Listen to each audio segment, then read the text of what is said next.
Hello everyone, this is Grandmaster Miguel Santos and welcome to Chess Enigma Academy. In this video I will show you 10 different winning strategies that you will be able to use in your game just after watching the video. And let's quickly start with the first one. We have this position and black just played the move bishop to b7. In this strategy we will use our pawns to restrict our opponent pieces. So after bishop b7, black is clearly attacking g2, and a quite normal move will be to simply play something like short castle. Let's say black will start developing the pieces, knight b7, and then play bishop d2, and well, try to play rook d1, rook c1, and this will be normal, but it will then be optimal. Okay, so let's be back to the main position and let's try to figure out what is the best way to play with the white pieces. After bishop b7, we will use our first strategy, and this one will be the move f3, and it's called the diagonal barrier, where you usually fight against bishop, in this case the b7 bishop, by putting a diagonal barrier with your pawns. This way the bishop is of course less powerful, and in this case we are also restricting the knight, since as you can see we are controlling e4 and g4. Here, black, for instance, can play something like knight b7, and now we will continue to restrict our opponent pieces. How? Gaining more space with the move e4. Thanks to this, basically we have a better square for our bishop that now can go to either e3 or f4.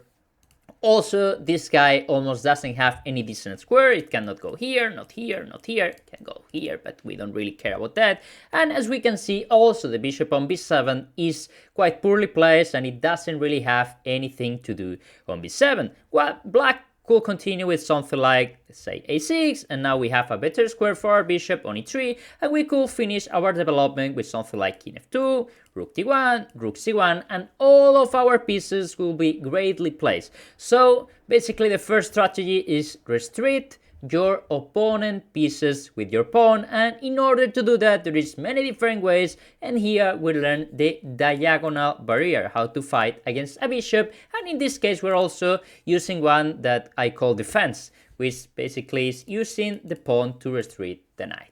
And let's quickly go to the second strategy. Now we are going to learn the second strategy, and in this position we are going to be talking about weaknesses. So here of course we have a typical King's Indian position where black just played the move knight h5, and they are trying to play some f5, some knight f4 ideas, and well, white didn't really understand very well what to do, and white played the move a4, which is actually a very bad mistake and a very bad positional move. And now we are going to learn the next strategy, which I call the shielding pawn.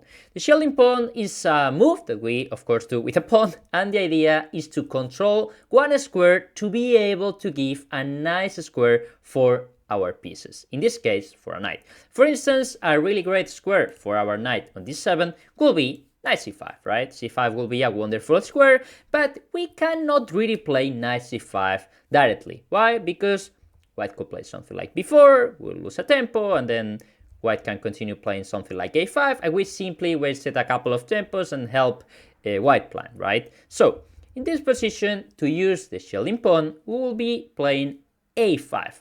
The idea with the move a5 is that we control b4, and in this case is particularly important because white will be no longer able to control b4 with a pawn. If the pawn will be on a2, then well, eventually white could play something like a3, b4, take with the pawn, and c5 will be controlled. But now this will never happen again, because pawn is on a4, b4 I will always take, and you will always be taken with a piece, not with a pawn. This means this square will be always available for my knight. For instance, here white played something like castle, and now knight c5. The knight is beautifully placed, and nobody can disturb this knight. White could play something like, let's say, bishop e3, we can play b6, so we take with the pawn, and the key is this pawn on a5, completely stopping b4. Of course, white could continue, rook b1, b4, wherever. You can play b4, but you will no longer be able to control c5 with a pawn, and this is very important because now our knight is beautifully placed. So always be very careful and try to realize which piece do you want to control one square and which pawns can avoid yourself to control that square. For instance, in this position, you want to play knight c5, b4 is coming. First, you control b4, then you put your knight on c5. And let's quickly go to the third strategy. In this case, we have a very similar example to the previous position where black plays the beautiful knight on c5 and black is also using the shielding pawn on a5. So, what is changing? What is the difference? Well, the main difference is that now white has a pawn on a2. Right? And this winning strategy is called the unstoppable advance, and it's a very important concept to understand because, of course, in this kind of position, white plan is to, well, eventually manage to play a3, b4, and even c5, and of course, black plan will be to play a5, e4, e5, d4, eventually, right? This is like the main plan, but of course, you have to prepare things to make things possible, right? And many people will look at this position with white and will say, okay, very simple, this guy is annoying me, I simply want to gain space, so my move is a3. And a3 is one of the most common mistakes that we see all the time in this kind of positions. And the reason why is, again, the shielding pawn, and in this case, the pawn that stops to pawn. And black could simply play a4 in this position, and this will be very annoying. The idea is the same as we saw with the shielding pawn, because now, okay, we want to play b4, but again, now black can take a takes b3, right? And we, again, don't manage to get our pawn on b4. We could, of course, take, and then black can play something like b6, take here, and then play a5, but we don't really manage to open up the queen side, which is basically what we want to do with the white pieces. So, in order to avoid that idea, we have to use the unstoppable advance. How do we do that? Well, we do that by playing the move b3. The idea with b3, of course, we are going a bit slower, but the important thing is that we are going to reach the way. And in the other order with a3 after a4, we don't really have a decent plan anymore. So black will continue with this plan. Black will play something like f5, and we could simply play f3, trying to hold on e4, and also giving the f2 square for our bishop after f4. Black could play something like f4, bishop f2, black will continue with g5, and finally we get to play a3. Of course, as I said, this is a bit slower, but now we finally manage our plan.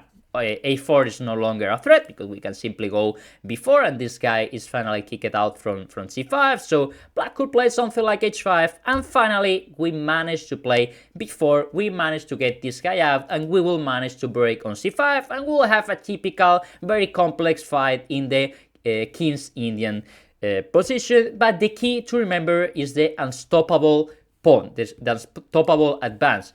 Play b3 first, then a3, then b4. Do not play a3 because then after a4 you no longer have the b4 plan available. Now we're going with the fourth winning strategy, and here we're going to be talking about recaptures and how recapture can actually improve your structure. For instance, we have this position where, well, we can see that white is pressing, right, because we have light square bishop, which is basically putting more pressure and have more diagonals than this guy on d7. Also, our king is slightly better placed. Our knight has a beautiful jump on e5, but the truth is the position is quite symmetrical. a4 is not easy to accomplish, and if black managed to bring the king to d6, the position will be quite balanced, right? But we have actually a very important idea that makes white position very annoying in this situation, and this is the move rook c5. The idea with rook c5 is that we use a very important square that is not easy to take away from us. Why? Because black doesn't really want to take on c5 ever. If black takes on c5, we can simply take back. Actually, both recaptures are quite interesting. I personally prefer dc5, and then we slightly will go with rook c1, trying to play knight e5, sometimes playing with c6, trying to get a lot of space on the king side. Also bc5 will be interesting, and then we'll fight to try to break on a4 eventually. But the main idea, the main key is to understand that using the c5 square, we are improving our position, and we are not really black doing anything, right? Because black doesn't really want to take. Black can ignore us. Black could play something like, let's say, king f8, but then you will continue putting pressure. Rook ac1, king e7, knight e5, and eventually black will have to take, and you again will be able to take back, improve your structure, and then continue winning some space. So always look at this kind of position and always try to see when you can use the recapture in your favor to improve your structure. We are here with the next winning strategy, and this one will be how to know where should I place my rooks. In general, when there is like an open file or there is a pawn we can put pressure and very clearly with a rook, this is kind of clear and kind of easy, right? But there is some situation, like for instance this one, where we can see that our rook doesn't do anything here, doesn't do anything here, doesn't do anything here. So how should I know where can I place my rooks in this kind of semi-close positions? Well, it's very simple. You only need to look at the natural breaks of the position. For instance, in this position, there is two breaks for white, right? There is b5, if I play a4 first, and then b5, and there is also f3.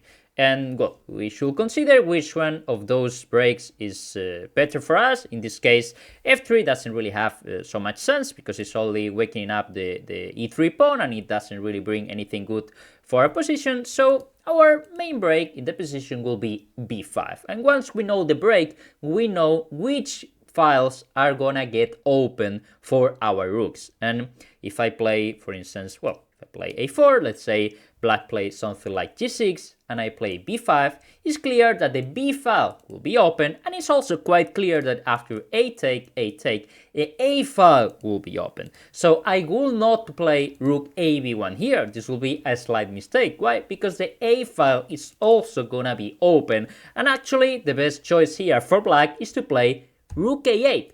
This move doesn't seem to make any sense, but again, you should play rooks in these kind of positions in the files that will be open after the natural breaks. In this case, for instance, if I want to play something like b5, black could take, black will play rook a3, and well, probably the position is still better for white. I mean, it's for sure better for white, but it wouldn't then be that great as if we play rook f1. Why? Because basically here black is not gonna get any kind of counterplay, and we're going to get b5 anyway. Here black can play rook a8 again, and it's actually the best move again for black. We can play b5, and after take and take, our position is clearly better. Black didn't manage to get any counterplay, any rook a3, and we definitely managed to make c6 weaker in the future just by taking and then putting pressure on c6, which is actually in a light square, and we have two pieces that can potentially attack c6 later, where black only have one. So it's a very, very annoying weakness for black. So the key here to understand is when there is no open file, when there is no like a semi-open file where you can attack some pawn, just look at the natural breaks of the position and try to put your rooks in the files that will get open after that natural break. Next winning strategy. In this case, we're going to learn how to move pawns without getting them blocked. So in order to know how to do this, we first need to know which squares can we control better. And in this position is kind of easy because we have opposite color bishop. So it's quite clear that white will be able to control light squares better, and it's quite clear that black will be able to control dark squares better. Why? Well, we have a guy that's control light square, and he has a guy which control dark square, right? So it's quite clear. Okay, so how do we move the pawns? Well, we move the pawns in the opposite color of our bishop in this case. So the best move will be to play a5. Why is that? Well, if we play b5 first, the problem is that then we'll need to control a dark square to be able to keep moving. So black can simply play something like queen b6, and okay, we could try to play a5, let's say queen b4 and bishop d8, and we are immediately blocked and almost forever. Why? Well, black has two pieces that control a5, we only have one, and this one is just looking, it cannot do anything, so we immediately get blocked, right? So first we move on the opposite color of our bishop, now with the move a5. Why? If we get b4 attack, at least we get to b6, right? And well, in this case, for instance, the best move for black will be to try something like bishop d8. And again, we have the same question. How should we keep advancing our pawns? And okay, it's not easy to play b5 because a5 will be hanging. So again, many people will think, okay, I can just play a6. And this will be, again, a mistake. After a move like bishop b6, you get blocked. Of course, you get blocked with the pawns really advanced, and you might still have some chances to win the game. But in general, if you do something like this, and even after queen c5, it will be very hard to manage to win this position. So instead, you should try always to keep advancing your pawns in the opposite color of your bishop. So the best move will be queen c3 check. The idea is to defend a5. Now black could move the king, for instance king g8, and finally you can play b5 and then you play b6. Again, you don't play a6. So this is the main key and the main strategy. You first have to look up at which squares you can control more than your opponent and try to advance your pawns in a way that you could always support the advances with your own pieces and not with your opponent pieces. We are here with the next sample, and we have a position with white that actually looks really nice, right? We have a little bit more of space, we have the pair of bishop, and we might even have a very safe king in the king side, right? Well, in my opinion, castle and king side here very fast will be a small mistake for white. And I'll tell you why. In general, I really like to talk about flexibility in chess.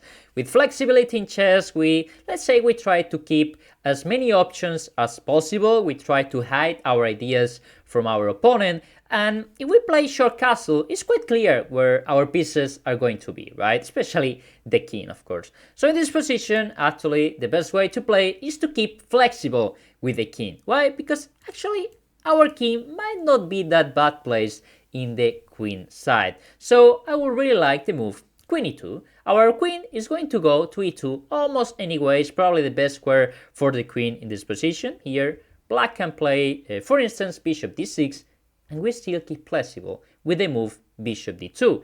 And actually, in this position, for black, could be a mistake to immediately castle short. Why? Because after short castle, it's quite clear that with the queen side, our pieces are looking much better at our opponent's king. We can easily go with h4, h5. Our bishops are beautifully placed because they not only attack but also are defending our king, and the position is very bad for black. So again, black should try to keep flexible, and the best move for black is probably to play something like queen c7. The idea, well, if we go to the long castle, they should probably also go to the long castle. Maybe first try to exchange the pair of bishop and then go to the long castle. And if we go to the short castle, they should go to the short castle. So in general, try to understand flexibility on chess and try to be flexible with your castle, with your pieces, and always try to put first the pieces that you know for sure where they are going to be. As this queen, that's probably what's going to e2 anyway, and later put the pieces that are flexible and the pieces that can be developed in different ways. This way you will always hide your plans and your opponent will not clearly know where should he put his pieces. Now we go with one of the funnier winning strategies. In the whole course we talk about 100 winning strategies with more examples than we do here, with exercises, with everything. And now we are here with one of the funniest one, that is called the friendly pawn. We have a position that is extremely complicated and very funny. Of course, we see that, well, black position is kind of undeveloped, but at the same point they are trying to play some b5. Our king seems to be extremely unsafe, and black king is actually quite safe. So we could easily think that black is much better in this position if we don't really go any deep on it. And white played in a way that is really fun and really strong in this position, and the best move is to play queen e3. And why is that so? Because we want to use the strategy of the friendly pawn, and we are going to see what that means very quickly. So here black played the move b5, trying to open up the whole position, and we could take here, but if we take, then a6 coming and everything is gonna be open, and this guy is not going to be very happy about it, right?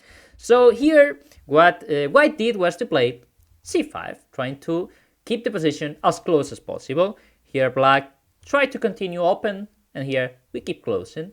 Try to open, and again we keep closing. This position is particularly funny because we can even take on b3, but the truth is that b3 is a pawn that can be attacked. b3 can be attacked, and here black can play something like bishop b4, then take, and then try to play b, and try to open the whole position. But here, white played the move a3. And this guy here is what we call the freely pawn, because it's a pawn that might not look so freely, but the key is that black cannot attack this guy. They can defend it, but we don't even want to take it. I mean, if black could do like boom and disappear the pawn, probably they will do it, but we don't want that to happen. This guy is our best defender. Our king is very happy with this guy here. And in general, you should learn when to use this in your favor. Sometimes someone is taking on your castle on b2 with check, and instead of taking, you're playing king b1. This example, of course, is much more exaggerated, but I wanted to make this clear. Having a pawn in front of your king when your castle is totally destroyed might be your best choice to keep your king safe. And actually, the position continues something like f6. This was the game, bishop d3.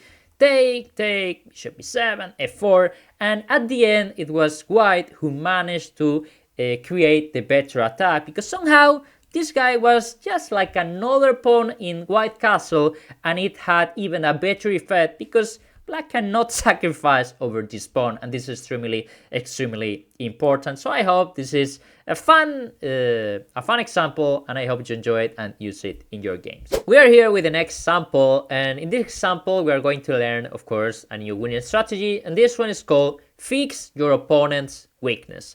We have this position, and where are the weaknesses, right? We first have to spot the weaknesses to be able to fix them, of course. And we can see that this guy is not a weakness. He's defended by a pawn. It will never be attacked. He's very far from being a weakness. No, this guy on e7 is a weakness? No, of course not, right? Nobody can attack it. It's defended, and it's not really in the spot to be attacked, right? Is this guy a weakness? Well, this guy can be weak in the future. It's a pawn that can no longer be defended by any other pawn. It is defended by a rook right now, that's true, and nobody's attacking it. But again, it's a pawn that cannot be defended by any other pawn. It's a pawn that we might be able to attack from e6, from d4. So it might not be a clear weakness or a terrible weakness, but definitely it's a pawn that black should be kind of careful about it. But the key here is this guy is a guy that is very apart, very far from the rest of the pieces, and it's a pawn that we can immediately fix with h4, and this will be the best move for white.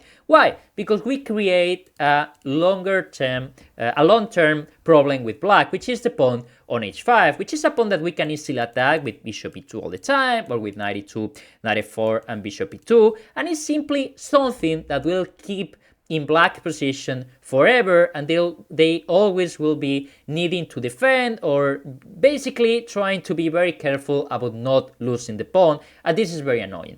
Of course, we could say, but we can attack it immediately, bishop e2 is a good move. Well, we can do that, but then after h4, black will probably be taken with the h-pawn, and suddenly we change the h-pawn, which wasn't a weakness, for a pawn that could be a weakness. So it's much better to play h4. This pawn will never be weak because it's defended by another pawn and there is no break or anything, and this pawn is always weak. So try to figure out in which positions you can actually fix your opponent's weakness, because even if you don't take it right away, it's a long-term problem for black, and black will always be trying to check this pawn and trying to not lose this pawn, and this can make black pieces passive and so on. So always try to look at this because it's quite important. In the course 100 winning strategies, we also talk about maneuvers, and we also talk about some different structures. One of them is, of course, the Carlsbad structure, which is one of my favorite ones, a structure that is very rich. It does have a lot of concept, and here we're going to talk about one of those. In this kind of a structure, well, the main plan usually for the guy with the pawn on the e file is to try to create the minority attack, and this plan is basically to try to play and prepare eventually b5, so you can take and you can open the b file, and then you can play against a pawn on c6 that might be weak, or a pawn on d5 that might be weak if you take on b5. That is just one of the main plans for the guy playing with the e pawn. And the guy playing with the c pawn, this can be of course white or black, should try to first be very ready and be prepared against this minority attack. And also sometimes you can try to create a counter attack in the king side. And in order to do this and in order to help both plans, there is a very famous maneuver that is really nice, and is to place a knight on the d6 square. So 98 looks like a very random move, but it's actually the best way to play here with black, and it's actually a move that is giving even black a slight advantage. Here, for instance, white could play something like rook ab1, we continue with knight d6, and the key with the knight on d6 is that first we clear the 6, so we can even start attacks like rook h6, queen h4. We also control the c4 square, which is very important because after b4, which is the main plan for white, this square will be weak, and we can even play some knight c4, b5, a5, and even we are going to be the ones attacking. So always remember, in this kind of cardboard structure, look for the d6 square for your knight. It will help you to stop your opponent plan, it will help you to start a counter attack, and in general it's a very, very nice square for your knight. And with this, we completed 10 winning strategies, just very briefly, of course. And as I said before, in the course we explain much more about every strategy. We have more examples, we have exercises, and you have everything also to see on video. You can see even the examples on the website, and you can also find some more winning strategies here under the description of the video. So I hope you really enjoyed. I hope you can start using all of this in your game, and see you soon in other videos.